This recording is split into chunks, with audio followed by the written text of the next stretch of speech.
Hey guys, what's up and welcome back here for another video.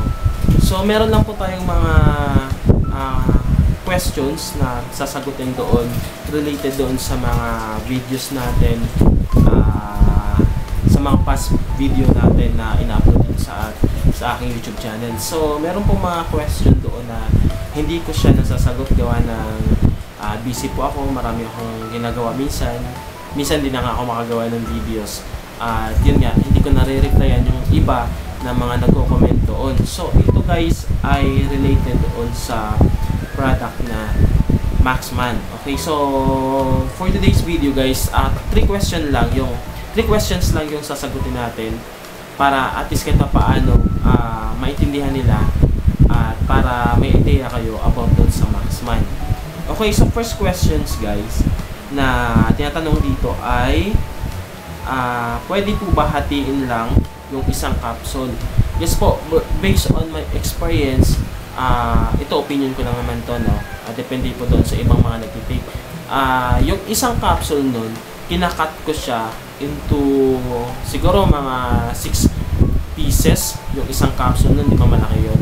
Nakat ko siya, kunti-kunti lang. Kasi nga po, ang nangyayari ko minsan, pagka yung isang buo, isang capsule yung i-take mo, sobrang napakasakit sa ulo at parang meron siyang side effect na mararamdaman mo sa katawan mo. So yun yung reason kung bakit try ko siya na pakunti-kunti lang kasi hindi naman talaga kailangan na i-take ng buo yun kasi mabilis naman siya umepekto sa katawan mo. Okay, so yun, sana okay sa yung sagot ko doon sa first question. Ito ay kay Sir Sherwin Escalante. Ayan, shoutout sa iyo, idol. Ayan, so next question guys, related pa rin ito doon sa Maxman. Sa akin parang paningin ko parang may shadow at nagbabara ilong ko.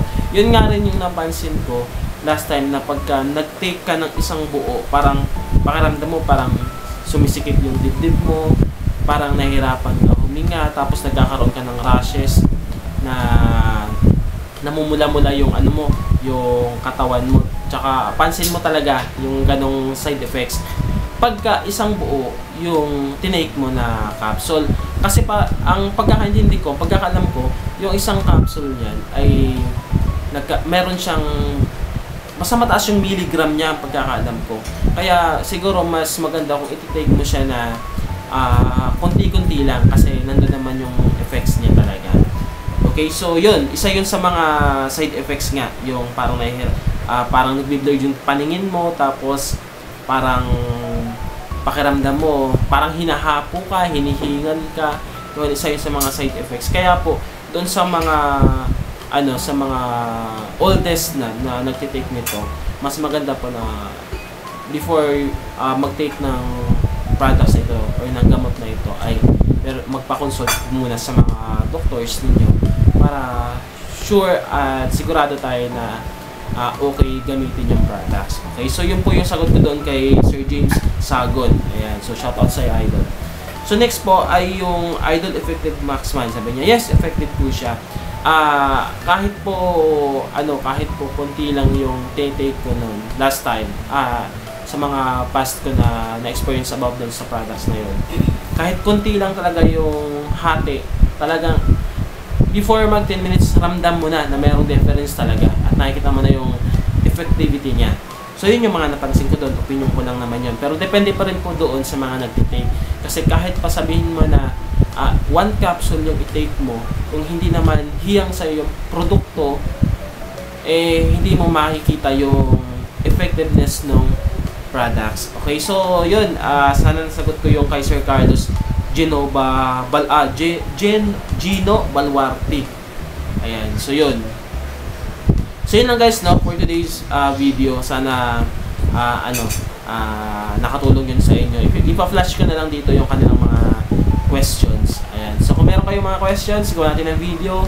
Meron kayong mga products to reviews, i-comment nyo lang yan guys. Then pwede tayong bumili din, i-try natin kung effective or maganda yung mga products. Kasi marami na ngayon ang lumalabas sa market ng mga ganitong klaseng mga produkto na enhancement. Okay, so yun lang. Maraming salamat sa mga hindi pa po nakapag-follow and subscribe sa ating YouTube channel. Don't forget to follow Kuya enjoy, don't forget to like and share this video. Okay, so thank you very much guys.